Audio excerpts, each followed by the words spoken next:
But Well, I think the great thing about Your Good Sport Charlie Brown is, in fact, that Charlie Brown finally ends up becoming a winner. And people typically kind of associate Charlie Brown as this poor loser, and he's never going to get to kick a football, never going to do anything else. I love seeing Charlie Brown in this particular video winning. And that moment where we see his smile, it's a genuine, authentic moment. You can see he's really enjoying it. you won, Charlie Brown! You won! You get the prize!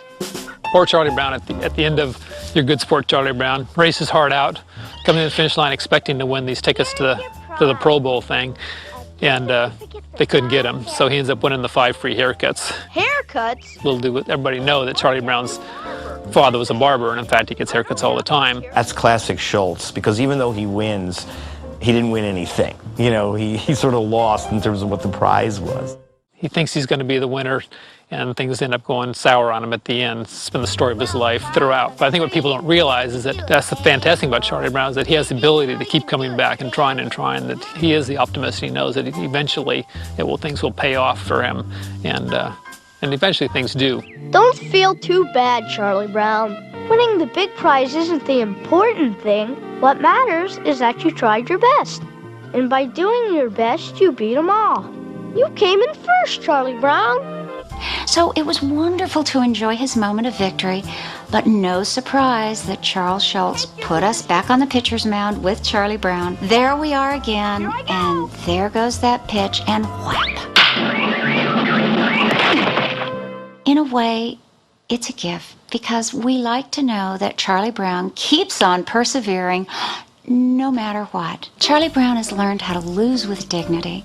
He looks at himself and he says, it's not about the score on the board, the win or the loss. He doesn't blame anybody. Taking responsibility, perseverance, those are 2 qualities of a real hero. Even though he's lost 1,000 checker games in a row and 900 baseball games and so forth, he's not about to say, I'm done with this sport. He's the first one to show up on the baseball field and start working on it every spring. He's the one that stands out in the rain, wondering where everybody went. He's not about to give up. Even if he went in every time knowing he was going to lose, I think he would still play, because he has a love of the game, he has heart.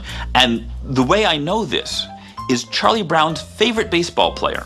He talks about him a lot in the strip, Joe Slobotnik. Now, while other people's favorite players are getting on the All-Star team, falling into the Hall of Fame, Joe Slobotnik, he gets hit down to the minors.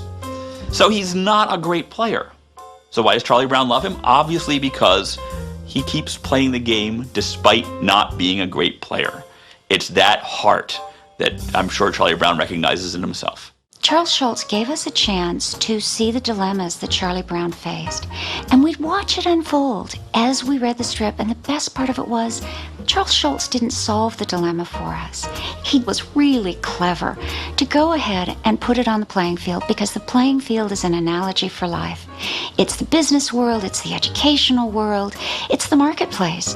So when our kids play sports, when they have the chance to be on a playing field, we're giving them a chance to learn real life lessons, to learn things they need to learn. I would hope Charlie Brown's mother never said to him, so here's what you should have done. It was far richer that Charles Schultz let the kids work it out.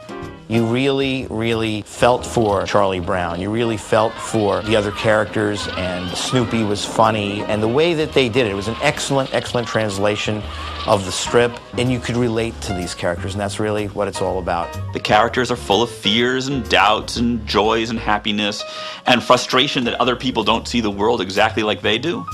And I don't know about anybody else out there, but I'm full of fears and doubts and joys and happiness and frustrations. So I identify pretty strongly. Most of us lose a whole lot more than we ever win. And you can say that about almost any sport, that you have to really learn how to put up with losing as part of life, and as part of life from business world all the way down to the ball field. And I think that's where Dad draws upon, that Charlie Brown really is in all of us, and that all of us know that we're going to lose, and we're going to lose a lot more than we're ever going to win. So suck it up and put up with it.